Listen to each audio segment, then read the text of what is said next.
तो आज हम पढ़ेंगे क्लास 10 का एक टॉपिक मैथमेटिक्स में पढ़ेंगे बज्र गुणन विधि। क्या पढ़ेंगे? बज्र गुणन विधि। तो देखो बज्र गुणन विधि में बज्र गुणन विधि को हम किस प्रकार से एक्सप्लेन करेंगे उसके बारे में अच्छा से देखना है। बज्र गुणन विधि, बज्र गुणन विधि जिसको इंग्लिश में कहते हैं cross multiplication method. Cross multiplication, cross multiplication method, ठीक है।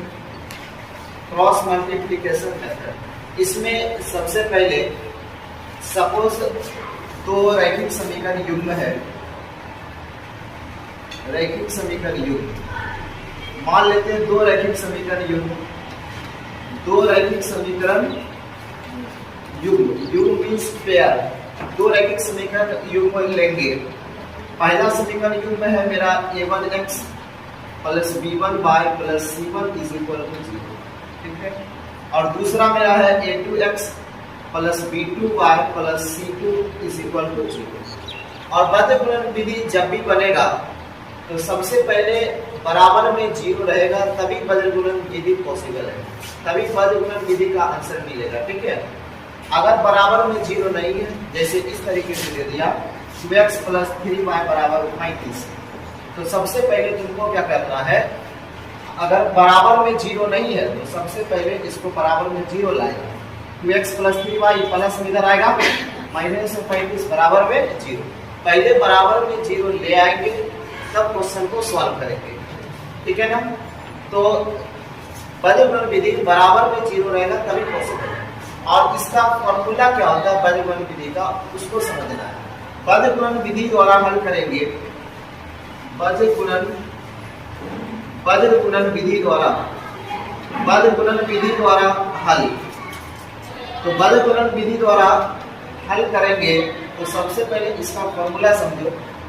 सबसे पहले देंगे x बटा, जिस तरीके से हम बताते हैं गौर से देखना है, ठीक है।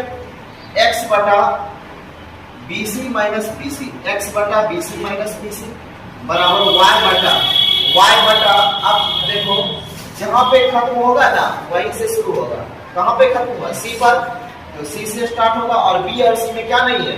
A, तो CA माइनस CA बोलेंगे, फिर होगा 1 बटा, कहां पे खत्म हुआ? A पर, तो A हो जाएगा और इसमें क्या नहीं है? तो B नहीं है, तो AB माइनस AB, मतलब जो टर्म लेंगे उसको दो बार लिखेंगे, ठीक है ना।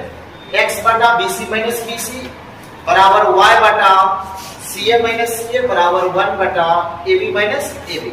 और उसके बाद क्या करना है, ये मेरा तरीका है, और उसके बाद करना है 12 21, दोनों सब में 12 21 लगा देना है, 12 और कितना 21 बन गया बज्र गुणन विधि का फॉर्मूला।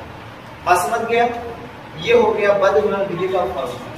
क्वेश्चन तुमको दे सकता है, जैसे क्वेश्चन दिया तुमको 2x प्लस y बराबर 65, और एक और समीकरण दिया है 3x प्लस 4y बराबर 35 बराबर क्या है। अब इस क्वेश्चन को किस प्रकार से बनाएंगे, तो सबसे पहले क्या करना है, इसको नोट करो, उसके बाद क्वेश्चन बताएंगे। देखो अब हम क्वेश्चन के ऊपर बात करेंगे कि बज्र गुणन विधि में हमको किस तरीके से क्वेश्चन पूछेगा, ठीक। देखो तुम्हारा क्वेश्चन देगा 2x प्लस y बराबर 35 है, किसी भी तरीके से क्वेश्चन हो सकता है। तो क्वेश्चन को सॉल्व करेंगे तो पहले जो समीकरण दिया है उसको लिख लेंगे, लिखेंगे दिया है, लिख देंगे दिया है मेरा 2x प्लस y बराबर 35, ठीक। और एक और इक्वेशन है मेरा 3x प्लस, तो सबसे पहले तुमको क्या करना है, 2x प्लस y बराबर कितना दिया 35, और बज्र गुणन विधि द्वारा सॉल्व करेंगे तो प्लस में जो रहेगा उसको पहले माइनस में करके बराबर में क्या ला देंगे 0। तो देखो यहाँ हम इसको लिख सकते हैं 2x प्लस y, ये प्लस में इधर आएगा माइनस में 35 बराबर में 0, ठीक है ना। बराबर में 0 रहेगा तो ठीक ही है, और नहीं रहेगा तो पहले बराबर में 0 लाएंगे तब सॉल्व करेंगे। और एक और समीकरण दिया हुआ मेरा 3x plus 4y, 3x plus 4y बराबर 65, तो या इसी को हम लिख सकते हैं 3x प्लस 4y। ये प्लस में इधर आएगा, माइनस में 65 और बराबर में मेरा 0 आ जाएगा। ठीक है, अब इसके बाद यहाँ के बाद क्या करेंगे, यहाँ के बाद देखो एक बार निकालेंगे a1 का मान मेरा 2 होगा, a2 का मान मेरा 3 होगा। ठीक, उसके बाद b1 का मान मेरा 1 होगा, जो y के कोफिशिएंट में रहेगा वो b1 का मान होगा। यहाँ देखो b2 का मान बोलो, b2 का मान 4 हो जाएगा और c1 का मान मेरा कितना हो जाएगा -35 और c2 का वैल्यू मेरा हो जाएगा -65। उसके बाद लिखेंगे बद्र गुणन विधि द्वारा हल। बद्र गुणन विधि द्वारा हल। फॉर्मूला लगा देंगे फॉर्मूला लगाएंगे x बटा BC माइनस BC बराबर देखो y बटा यहाँ से लगेगा CA माइनस CA बराबर 1 बटा AB minus AB minus AB और लगा देना है 12 21। ठीक है, किसी को कोई ट्रबल नहीं होनी चाहिए, यहाँ तक फॉर्मूला लगा देंगे। अब देखो x बटा, क्लियर है, x बटा b1 का मान 1 इंटू c2 का मान -65, माइनस को ब्रैकेट में माइनस या माइनस लिखेंगे, b2 का मान मेरा 4 है और c1 का वैल्यू मेरा -35। ठीक, बराबर y बटा, अब देखो c1 का वैल्यू -35 इंटू a2 का वैल्यू 3 माइनस c2 का वैल्यू -65।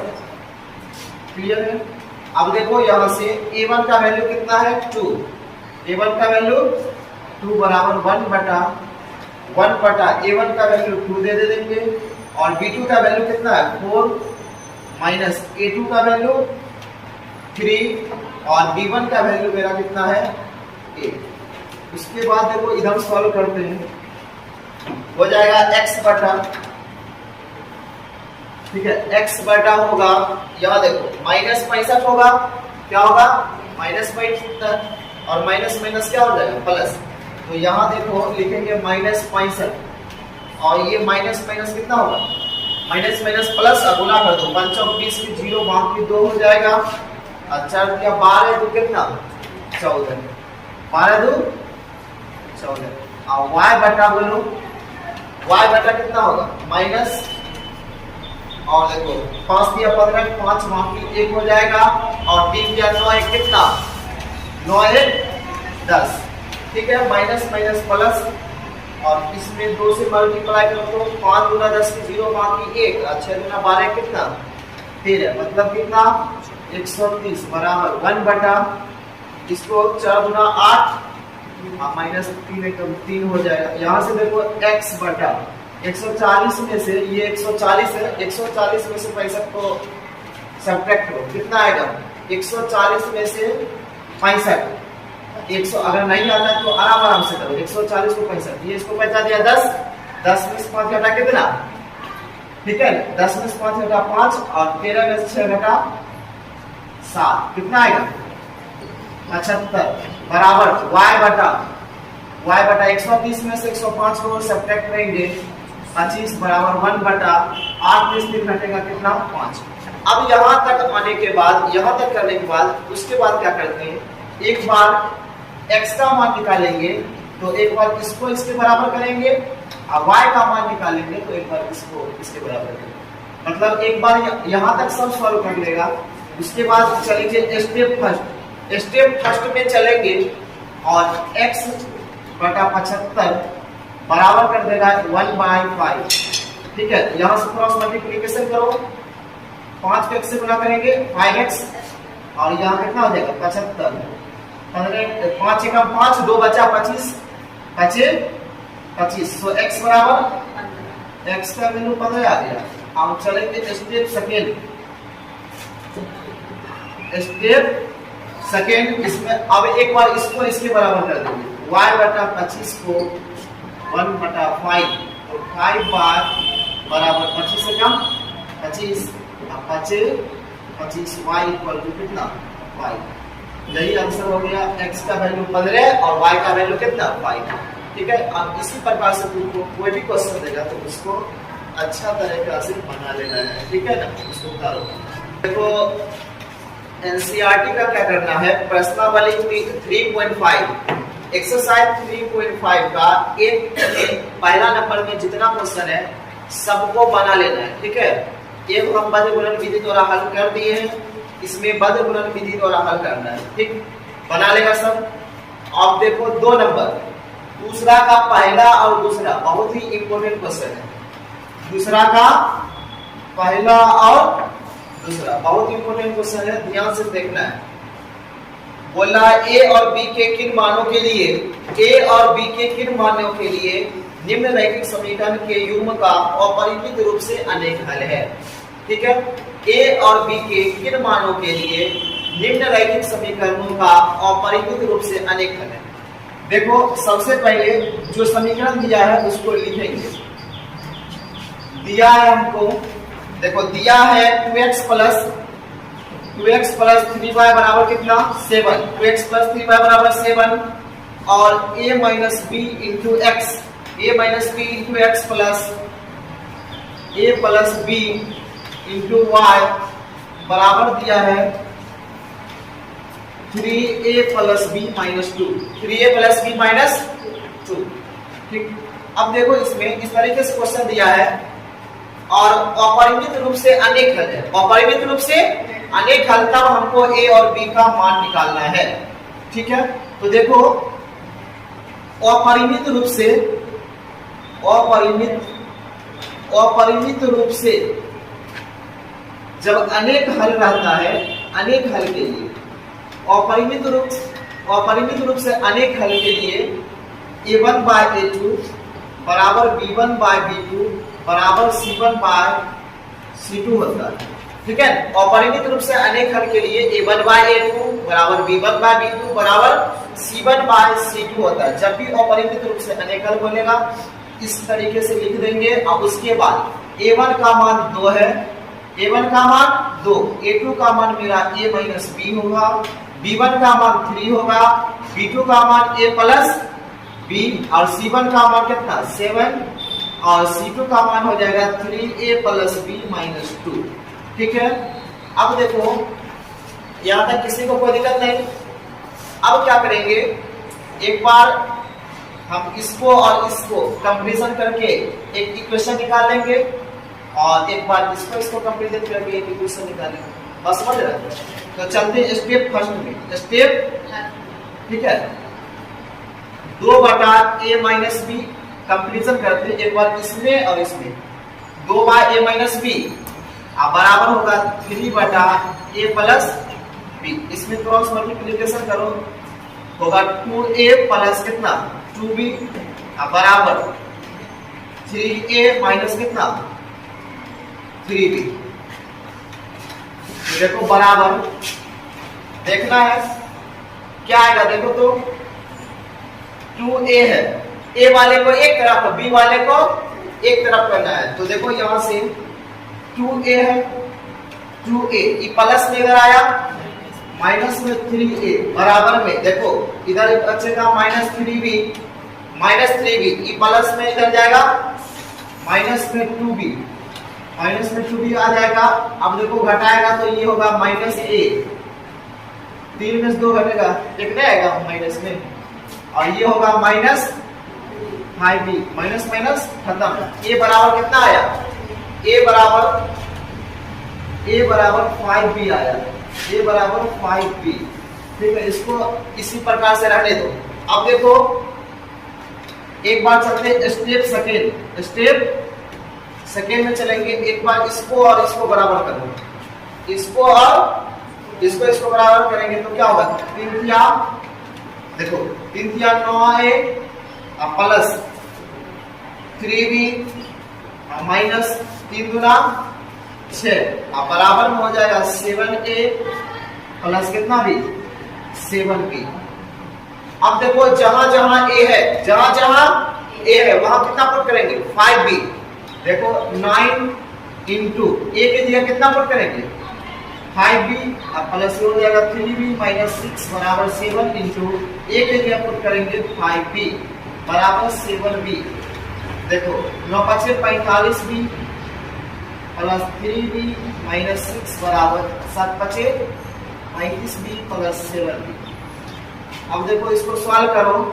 45 3 कितना 45 3 48b और ये 35 7 कितना हो जाएगा 42। ये प्लस में इधर आएगा माइनस में 42b माइनस में इधर आया प्लस में 6 तो घटा देगा तो आ जाएगा 6b बराबर 6 6 6 खत्म। b का मान कितना आया b का मान 1 और समझ लो ये समीकरण a है। अगर हम दोनों इक्वेशन a से चलते हैं तो समीकरण a क्या है a बराबर 5b तो a बराबर 5 b का मान कितना a बराबर कितना 5 तो सो लिख सकते हैं a बराबर 5 और b का मान कितना यही आंसर है। ठीक है तो जब भी इस तरीके से क्वेश्चन देगा तो इस प्रकार से बनाएं। दूसरा क्वेश्चन देखो अब हम एक्सरसाइज 3.5 का क्वेश्चन नंबर दूसरा का सेकंड नंबर देखेंगे। दूसरा का सेकंड नंबर इसमें देखो इसमें हमको k का मान निकालना है। किसका मान निकालना है k का मान और जिसके लिए रैखिक समीकरण युग्म का कोई हल नहीं है।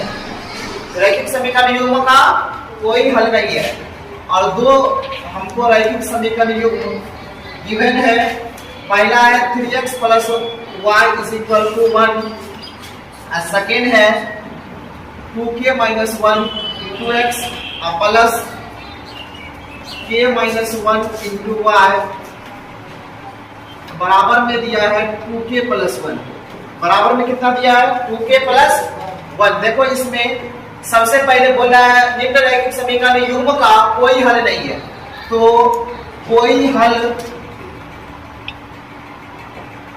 नहीं रहने पर हम क्या करेंगे a1 बाय a2 बराबर b1 बाय या रहने कोई हल नहीं के लिए कोई हल नहीं रहेगा तो उस समय क्या होता है a1 बाय a2 बराबर b1 by b2 is not equal to c1 by c2 होता है। जब कोई हल नहीं बोलेगा तो उसमें लास्ट वाले को इज नॉट इक्वल टू कर देना है। यहां से देखो a1 का मान कितना a1 का मान 3 a2 का मान 2k माइनस 1 b1 का मान 1 b1 का मान कितना है 1 और b2 का मान k माइनस 1 बराबर c1 का मान 1 बटा इसका मान c2 का मान 2k प्लस 1। ठीक है ये इज नॉट इक्वल। इसमें ओनली हमको k का मान निकालना है। किसका मान निकालना है k का। तो देखो यहां से क्या करेंगे इज नॉट इक्वल टू जो है उसको हम छोड़ देंगे उसको बराबर में नहीं करेंगे। इस दोनों इक्वेशन को कंपैरिजन करके k का मान निकाल लो।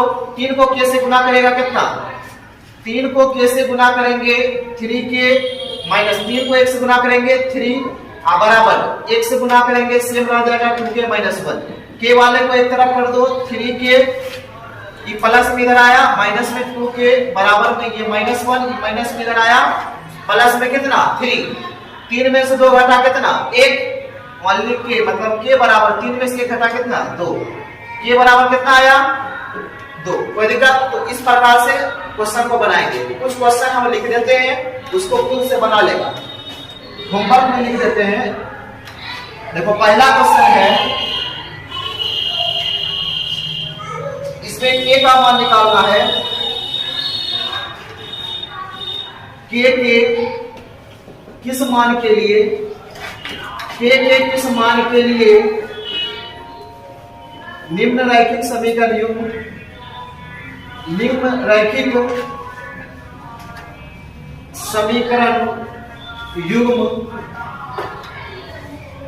का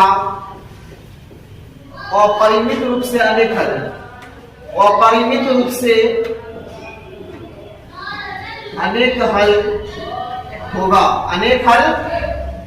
होगा। देखो निम्न रैखिक समीकरण युग्म दिया है kx plus 3y minus k minus 3 बराबर में 0 और एक और समीकरण दिया है 12x plus k y 12x plus के वाई माइनस के बराबर में 0। इसमें हमको के का मान निकालना है। और दूसरा क्वेश्चन देखो है, दूसरा क्वेश्चन में पी का मान निकालना है। पी के किस मान के लिए, पी के किस मान के लिए निम्नलिखित समीकरण युग्म का अद्वितीय है। तुम एक ही क्वेश्चन बनाओ, ठीक है, एक ही क्वेश्चन खुद से बना लेना, ठीक है। आज के लिए इतना ही रखते हैं, फिर आप पढ़ेंगे दूसरे सब्जेक्ट।